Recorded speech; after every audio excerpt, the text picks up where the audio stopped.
Hello बच्चों, आज हम लोग 11th क्लास में first chapter some basic concept of chemistry के अंदर मोल कंसेप्ट के न्यूमेरिकल्स को समझेंगे।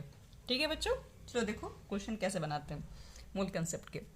मेरे पास फर्स्ट क्वेश्चन है। ठीक है, ये क्वेश्चन काफ़ी इजी है, लेकिन आपको कंसेप्ट को ध्यान में रखना पड़ेगा कैसे कैसे क्वेश्चन को डील करना है। फर्स्ट क्वेश्चन मेरे पास है, what is the mass of, ठीक है, 1 mole of water, 0.5 mole of CO2, 2.5 mole of Cl2।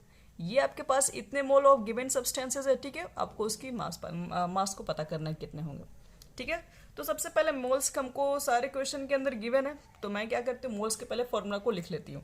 तो मोल्स इक्वल टू क्या होता है बच्चों, गिवन मास बटे में मोलर मास। ठीक है, तो आपको क्या करना है, क्वेश्चन में मोल्स तो सबका दिया हुआ है, आपको क्या करना है, सबका मास मालूम करना है। तो आप क्या कर लो, पहले इस फॉर्मूले को लिख लो। आपको पहला क्वेश्चन वाटर के लिए निकालने हैं, 1 मोल ऑफ वाटर का मास कितना होगा। तो आप लिख लो पहले, moles of water is equal to क्या लिखोगे, मास ऑफ वाटर बटे में molar mass of water. Mole कितना दिया बच्चों, 1 दिया हुआ, तो हम यहाँ 1 पुट कर देंगे। मास नहीं पता, मास मुझे निकालना ही है क्वेश्चन के अंदर, तो मास को ऐसे छोड़ देंगे। मोलर मास वाटर का कितना होगा, तो देखो मोलर मास वाटर कैसे निकालते हैं। आपके पास वाटर का फॉर्मूला H2 होता है, इसमें जितने एटम दिख रहे हैं सबके मास को ऐड कर दो। हाइड्रोजन का मास कितना होता है 1, 2 एटम है तो इसलिए हम लोग यहाँ पर 2 से इंटू कर देंगे। ऑक्सीजन का मास 16, सबको ऐड कर देंगे तो 18 ग्राम पर मोल आ गया। इसका मतलब है कि मास ऑफ मेरे पास H2 कितना हो जाएगा बच्चों, तो मोलर मास ऑफ H2 तो 18 ग्राम हो गया। अब मास ऑफ H2 कितना होगा, तो यहाँ से क्रॉस मल्टीप्लिकेशन कर लेंगे तो मास ऑफ H2 निकल जाएगा, इंटू कर देंगे 18 से, तो क्या हो जाएगा 18 ग्राम। अब देखो अगला क्वेश्चन मेरे पास क्या है। अगले क्वेश्चन हमको क्या करना है, 0.5 मोल ऑफ CO2 का मास मालूम करना है कितना होगा। फिर से देखो बच्चों, आपको मोल्स में दिए क्वेश्चन में आपको मास निकालना है, तो फिर से आप वही फॉर्मूला पुट कर दो। Mole of CO2 equal to क्या, CO2 इज इक्वल टू क्या हो जाएगा, मास ऑफ CO2 बटे में molar mass of CO2। Moles कितने दिए हुए पुट कर दीजिए 0.5। मास ऑफ CO2 नहीं पता, छोड़ दो ऐसे ही। मोलर मास CO2 का कितना हो जाएगा, कार्बन का मास 12, ऑक्सीजन का मास 16, 2 से इंटू कर देना क्योंकि यहाँ 2 एटम है, 44 आ जाएगा, तो यहाँ 44 पुट कर देना। तो मास ऑफ CO2 कितना हो जाएगा क्रॉस मल्टीप्लिकेशन करने पर, तो 22 ग्राम आ जाएगा। ठीक है, इस तरह से मुझे क्या करना पड़ेगा, मोल्स ऑफ Cl2 दिया हुआ तो उसका भी मास निकालना। तो वही काम कर दो फिर से, moles of Cl2 equal to क्या लिख दोगे, मास ऑफ Cl2 बटा molar mass of Cl2। Moles कितने दिए हुए आपके पास है 2.5, मास ऑफ Cl2 नहीं पता, छोड़ दो। मोलर मास कितने हो जाएंगे, तो क्लोरीन के एक एटम का मास 35.5 होता है, 2 एटम का मास कितना हो जाएगा 71 ग्राम पर मोल। तो 71 पुट करके क्रॉस मल्टीप्लिकेशन करोगे तो 177.5 ग्राम आ जाएगा। ठीक है, इस तरीके से कोई भी क्वेश्चन अगर मोल्स में गिवन रहेंगे तो उसका मास कैसे निकालेंगे, ये फॉर्मूला रख के बना सकते हैं। अब देखो बच्चों, एक और क्वेश्चन मैं आपके लाई हूँ। अगले जो मेरे पास क्वेश्चन है, how many moles of atom contained in 9.0 gram of aluminium, 0.8 gram of iron. आपसे क्वेश्चन पूछ रहा है कि अगर मेरे पास 9 ग्राम एल्यूमिनियम होंगे तो उसमें कितने मोल्स होंगे एल्यूमिनियम के, और अगर मेरे पास 0.8 ग्राम आयरन होंगे तो उसमें आयरन के कुल कितने मोल्स होंगे। ओके, तो सबसे पहले आप फिर से क्या करो, आपको यहाँ पे मोल्स निकालना है, तो मोल्स का फॉर्मूला पुट कर दो फिर से। तो moles of aluminium equal to क्या लिखोगे, गिवन मास ऑफ एल्यूमिनियम बटा में molar mass of aluminium. Mass कितना दिया एल्यूमिनियम का 9.0, 9 ही लिखना है, आपको 9 लिख दो यहाँ पे। मोलर मास ऑफ एल्यूमिनियम कितना होता है 27। देखिए यहाँ पर एक ही एटम है ना आपके पास एल्यूमिनियम, तो यहाँ पे एटॉमिक मास भी इसको बोल सकते हैं मोलर मास की जगह पे। तो यहाँ पर कितना होगा एल्यूमिनियम का मास 27, आप यहाँ डिवाइड करोगे तो 1/3 मोल आ जाएंगे। ठीक है, उसी तरह से मेरे पास 0.8 ग्राम ऑफ आयरन में कितने मोल मालूम करने हैं, फिर से वही फॉर्मूला पुट कर देंगे कि mole of iron is equal to क्या लिखेंगे, गिवन मास कितना है मेरे पास 0.4, मोलर मास आयरन का होता है 56। अब यहाँ पॉइंट हटाओगे तो 8/56 को 1/7 बार में कैंसिल कर देंगे, 10 से इंटू करोगे तो 70 आ जाएगा। ठीक है बच्चों, चलो इस तरह से हम लोग क्या किया, अगर मेरे पास कोई वैल्यू का वेट दिया रहेगा, मास दिया रहेगा, तो उसको मोल में कैसे कन्वर्ट कर सकते हैं। अब देखो मेरे पास एक और क्वेश्चन, जो नेक्स्ट क्वेश्चन है बच्चों, उसमें देखो क्या क्या रहा है, कैलकुलेट करना मुझे, क्या calculate the number of moles in each of the following amount of materials. आपको क्या करना, मोल्स फिर से निकालना है, लेकिन यहाँ पर 2 अलग अलग चीज़ें हैं। यहाँ पर 10 ग्राम ऑफ कैल्शियम कार्बोनेट है, यहाँ पर 1 × 10⁻23 मॉलिक्यूल ऑफ CO2 मेरे पास है। मुझे मालूम करना है ये दोनों में कुल कितने मोल्स प्रेजेंट है। फर्स्ट बनाते हैं, तो मोल्स ऑफ, आपको फिर से मैं क्या करूँगी, मोल से निकालना है तो फिर मोल्स के फॉर्मूला को यूज़ करूँगी। तो moles of calcium carbonate equal to क्या लिखोगे, गिवन मास ऑफ CaCO3 बटे मोलर मास CaCO3 का। गिवन मास आपके पास गिवन है 10.0 है, मोलर मास कितना होगा कैल्शियम कार्बोनेट का, कैल्शियम का मास 40 होता है, 40 लिख दिया मैंने। कार्बन का मास 12, ऑक्सीजन का मास 16, 3 से इंटू कर देंगे 48, कुल आ जाएगा 100। तो यहाँ पर 100 पुट कर दोगे, 1/10 कट जाएगा, यानी 0.1 मोल। इसका मतलब 10.0 ग्राम कैल्शियम कार्बोनेट में कुल कैल्शियम कार्बोनेट के मोल्स हैं 0.1। अब देखो सेकंड क्वेश्चन मेरे पास, 10⁻23 मॉलिक्यूल्स ऑफ CO2 में बताना है कि कुल कितने मोल्स ऑफ CO2 प्रेजेंट होंगे। तो इसके लिए बच्चे एक बात याद रखो आप लोग, हम लोग पीछे पढ़ चुके हैं कि 1 मोल ऑफ CO2 में, ठीक है, 1 मोल ऑफ CO2 में बताओ कितने मॉलिक्यूल्स पाए जाते हैं CO2 के। तो कहीं भी ये मोल्स वर्ड लिखा हुआ रहता है तो मुझे चीज़ समझ में आ जाता है कि 6.02 × 10 की पावर 23 मॉलिक्यूल्स ऑफ CO2 के होंगे। ठीक है, अब इसको हम क्या करेंगे, पलट देंगे, इसको आगे लिख देंगे और इसको पीछे लिख देंगे। अगर मैं क्या इसको ऐसे लिख सकती हूँ ना, सिंस 6.02 × 10 की पावर 23 मॉलिक्यूल ऑफ CO2 में कुल कितने मोल्स होंगे, तो अगर मैं इसको पहले लिख लूँगी तो इसको बाद में लिख दूंगी, यानी 1 मोल ऑफ CO2 होंगे। इतने मॉलिक्यूल में 1 मोल ऑफ CO2 पाए जाएंगे। तो एक में कितने पाए जाएंगे बच्चों, अगर इतने में 1 है तो 1 में निकालोगे तो ये बटे में आ जाएंगे, यानी 1 बटे में 6.02 × 10 की पावर 23 मोल हो जाएंगे। लेकिन आपके पास जो क्वेश्चन है वो कितने मॉलिक्यूल्स आपके पास हैं, 1 × 10 की पावर 23 मॉलिक्यूल्स है, तो 1 में इतने मोल्स हैं, तो 1 × 10 के पावर 23 मॉलिक्यूल्स ऑफ CO2 के कुल कितने मोल्स होंगे। तो 1 में इतने हैं, तो अगर मुझे इतने में निकालना है तो इसको इंटू कर देंगे हम यहाँ पे, वो देखिए इंटू कर दिया मैंने यहाँ पे, तो 23 यहाँ से कैंसिल हो जाएगा, आपके पास सिर्फ ये नंबर बचेगा, डिवाइड करोगे तो 0.166 मोल आ जाएंगे। ठीक है बच्चों, तो इस तरह से क्वेश्चन में आपको क्या मैंने बताया कि अगर आपके पास मॉलिक्यूल्स के फॉर्म में अगर क्वेश्चन दे रहेंगे तो कैसे मोल्स निकालेंगे, तो हम लोग इसको उल्टा रिलेट कर देंगे। ठीक है, इतने मॉलिक्यूल्स में 1 मोल है तो 1 में निकाल देंगे, फिर जो भी आपके क्वेश्चन में दिए रहेंगे वहां से रिलेट करके निकाल देंगे। अब देखो बच्चों, मेरे पास थर्ड क्वेश्चन क्या है,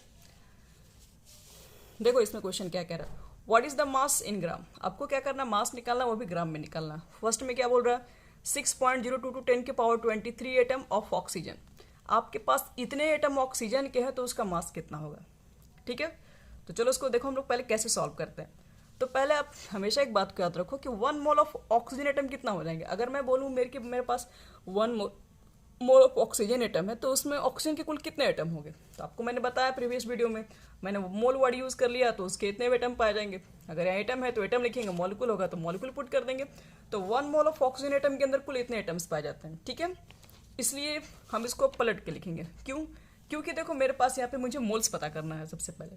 तो मैं इसको अगर ऐसे अपोजिट करके लिखूँ 6.02 × 10 के पावर 23 एटम ऑफ ऑक्सीजन में कितने मोल्स होंगे, 1 मोल्स होंगे। ठीक है, इतने एटम में 1 मोल्स होंगे। तो आपसे क्वेश्चन क्या पूछ रहा था, ध्यान से देखो कि आपके पास इतने एटम का आपको मास निकालना है। हम इतने एटम में क्या कह रहे हैं, इतने एटम में क्या रहे हैं, 1 मोल है। देखिए यहाँ पर इतने एटम में कितने मोल है, 1 मोल है। और आप जानते हैं फॉर्मूला, मोल इक्वल टू क्या होता है, गिवन मास बटा मोलर मास। ठीक है, तो आपके पास इतने एटम में 1 मोल हो गए, तो आप क्या पुट कर दो, यहाँ पर 1 रख दो। गिवन मास नहीं पता, उससे वही तो निकालना है मुझे। मोलर मास कितने होता है ऑक्सीजन के बच्चों, 16 रख दो यहाँ पे, क्रॉस मल्टीप्लिकेशन कर दो तो कितना आ जाएगा, 16 ग्राम आ जाएगा। तो मास ऑफ ऑक्सीजन एटम कितना हो गया बच्चों, 16 ग्राम। ठीक है, तो मेरे पास इतने एटम का क्या कर दिया हम लोग, मैंने मास निकाल दिया।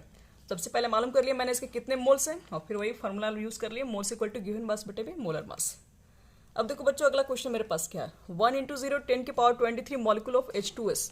इसका मुझे मास मालूम करना है कितना होगा। ठीक है, तो हम फिर से वही कंसेप्ट यूज कर सकते हैं, मालूम कर लेंगे पहले इसके अंदर कुल कितने मोल्स हैं, और उस मोल्स के बाद फिर फॉर्मूला यूज करके निकाल सकते हैं। ठीक है, देखो कैसे बनाएंगे। सबसे पहले मैं इसको लिख दे रही हूँ, आप लोग सब लोग ध्यान रखो कि since 1 mole of H2S molecule is equal to 1 mole H2S molecule लेंगे तो उसके अंदर H2S के कुल कितने मॉलिक्यूल्स होंगे। तो क्या बोलोगे, 6.02 × 10 की पावर 23 मॉलिक्यूल्स ऑफ H2S। ठीक है, 1 मोल में H2S के इतने मॉलिक्यूल्स होंगे।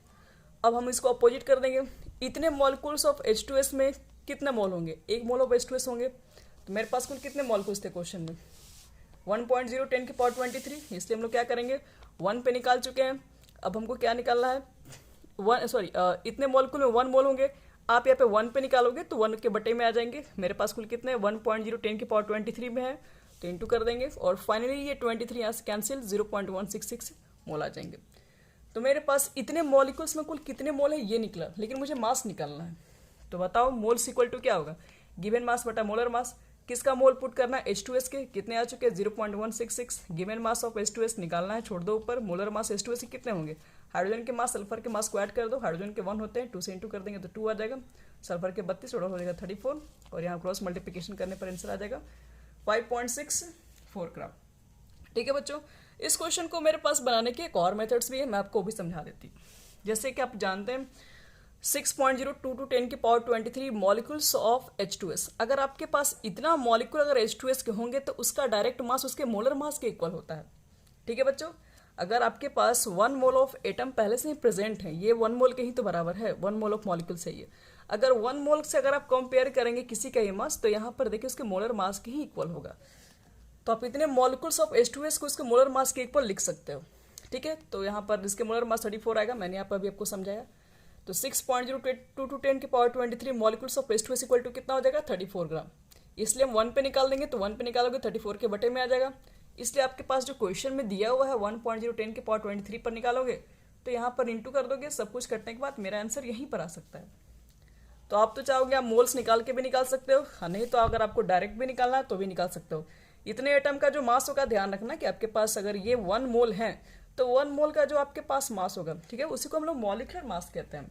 यहाँ पर जो भी आपके पास रहेगा एटम होगा तो एटॉमिक मास लिख देना, अगर मॉलिक्यूल है तो मॉलिक्यूलर मास के इक्वल कर देना।